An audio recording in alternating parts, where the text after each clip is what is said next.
네, 안녕하세요. 디센터 홍유진 기자입니다. 안녕하세요. 권원훈 변호사입니다. 변호사님, 오늘 다뤄볼 코인 사기는 어떤 사건인가요? 네, 오늘은 보물선 사기를 다뤄보려고 하는데요. 보물선 사기도 들어보신 적이 있으신가요? 아, 네. 피해 규모가 엄청났다고 네, 150조 상당의 금괴가 들어있다라고 소개하면서 피해자들 수천 명을 양산했던 피해 금액 경찰 추산은 800억 원 정도로 하더라고요. 오늘 한번 알아보도록 하겠습니다.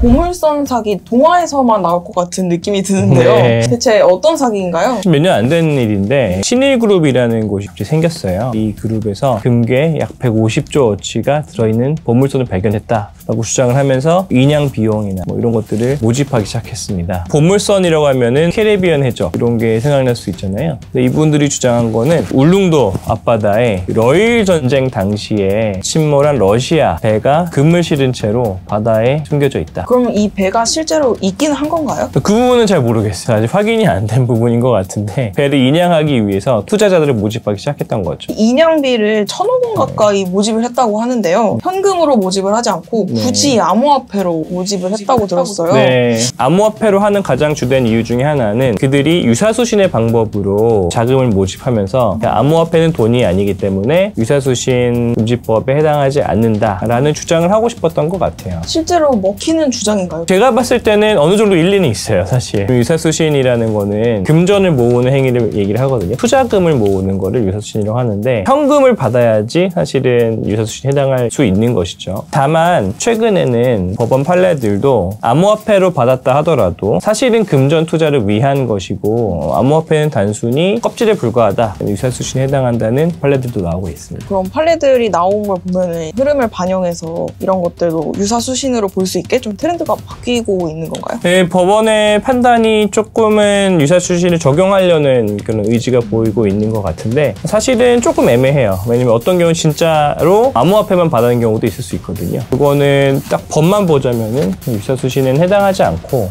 오히려 사기라든지 다른 법으로 처벌할 수도 있을 것 같아요. 이 사건에 대해서 조금 더 궁금한데요. 이 돈스코이호가 인양이 되기는 했나요? 인양이 안 됐죠. 결국은 금전이나 암호화폐 등이 모이기만 하고 실질적인 진행이 없던 것으로. 그럼 그 많은 투자금들은 어디로 간 건가요? 그거는 이제 찾아봐야겠지만 결과적으로 사업을 진행했던 분들은 실형이 선고가 됐잖아요. 아마도 여기저기 쓰이고 없어지지 않았을까. 신일그룹에서 발행한 코인이 신일 골드 코인, 이걸로 이제 투자금을 끌어모았잖아요. 근데 이렇게 사기범들도 쉽게 코인을 발행을 할 수가 있는 건가요? 이더리움이라든지 스마트 컨트랙을 활용할 수 있는 블록체인의 경우에는 토큰 발행이 그렇게 어렵지는 않잖아요. 그런 방식으로 이 토큰을 임의로 발행을 한 다음에 판매가 이루어진 것으로 보입니다. 그럼 이미 상장된 코인이라 하더라도 이제 안심을 할 수가 없는 거겠네요. 이미 상장된 코인이라 하더라도 상장된 그 내용을 봤을 때 이번 보물선 사기처럼 투자 목적으로 토큰을 발행한 다음에 모았다고 한다면은 과연 그 사업 실체가 있는 것인지 검증을 계속할 필요는 있을 것 같아요. 돈스코이호 발견했다는 신일그룹의 실체, 그것이 알고 싶다. 이 기사를 보면 네. 금괴만 캐면 모두가 떼부자가 될 수 있다. 그쵸. 이렇게 얘기를 하고 있는 건데 저도 캐고 싶었어요.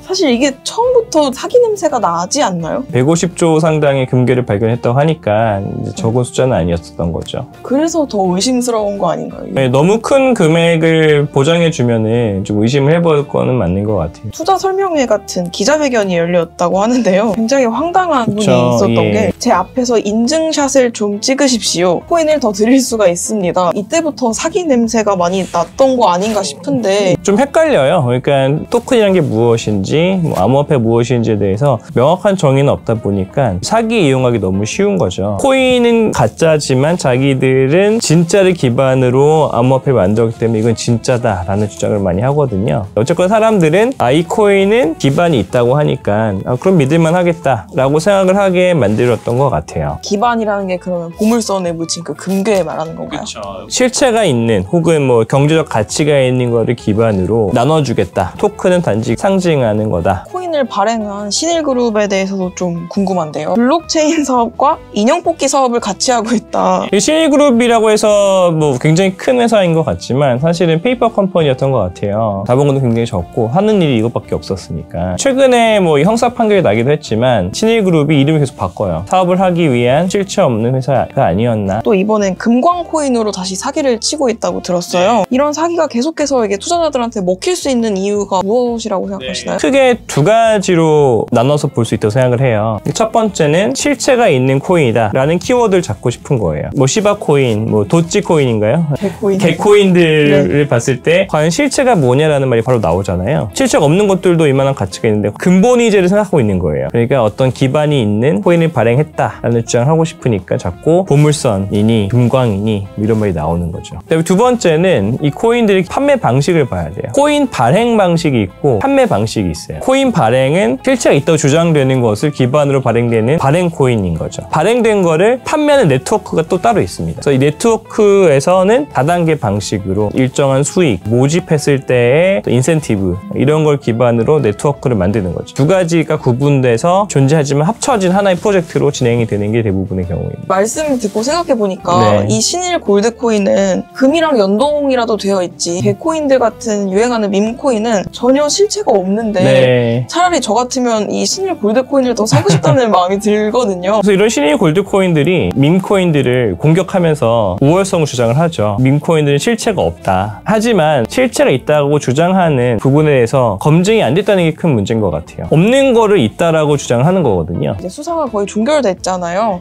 어떻게 해결이 됐는지 굉장히 핫한 뉴스였잖아요. 신일 골드코인이라는 게. 결국에는 이제 사기 혐의로 지금 2심까지 나왔습니다. 2심에서도 징역 5년의 실형을 선고를 받았고요. 신일 골드코인이라는 걸 발행하면서 보물선이 있다고 주장을 했는데 그게 전부 다 거짓말이었다. 사기에 해당한다는 판결이고요. 투자자 수익은 안타깝게도 아직은 회수가 됐다는 얘기 못 들었어요. 돈이 어딘가 있어야 되는데 다 없어져 버린 걸 수도 있으니까 그럴 경우에는 결국은 형사배상이나 민사소송을 통해서 진행할 수밖에 없는데 형사적인 배상 명령은 실무적으로 봤을 땐 잘 나오지는 않는 것 같아요. 민사적으로 가서 손해배상 등을 청구해라 하는 게 법원의 태도인데 아무래도 좀 시간도 걸리고 비용도 걸리기 마련이죠. 사기는 예방하는 게 최선인 것 같아요. 이런 건 조심하는 게 좋겠다 하는 부분이 있는지. 신일 골드코인처럼 처음부터 굉장히 큰 수익 등을 보장을 한다면은 좀 유의해야 될 부분인 것 같아요. 코인 발행 단계에서 실체가 있는 코인이다 라고 주장을 하면서 금괴 150조 굉장히 큰 금액의 수익을 있는 것처럼 얘기를 하는데 거기에 대해서는 좀 의심을 하는 게 좀 중요한 것 같고요. 두 번째는 코인 판매 방식에 있어서도 일반적인 판매 방식이 아니라 다단계에 가깝다. 거기에 대해서도 좀 유의를 할 필요는 있을 것 같습니다. 구독자분들이 보내주신 암호화폐 사기 사건에 대해 좀 다뤄봐 드리려고 합니다. 50대 분께서 제보 주신 사건인데요. 사기 피해액이 좀 커요. 1억 2천만 원. 카카오톡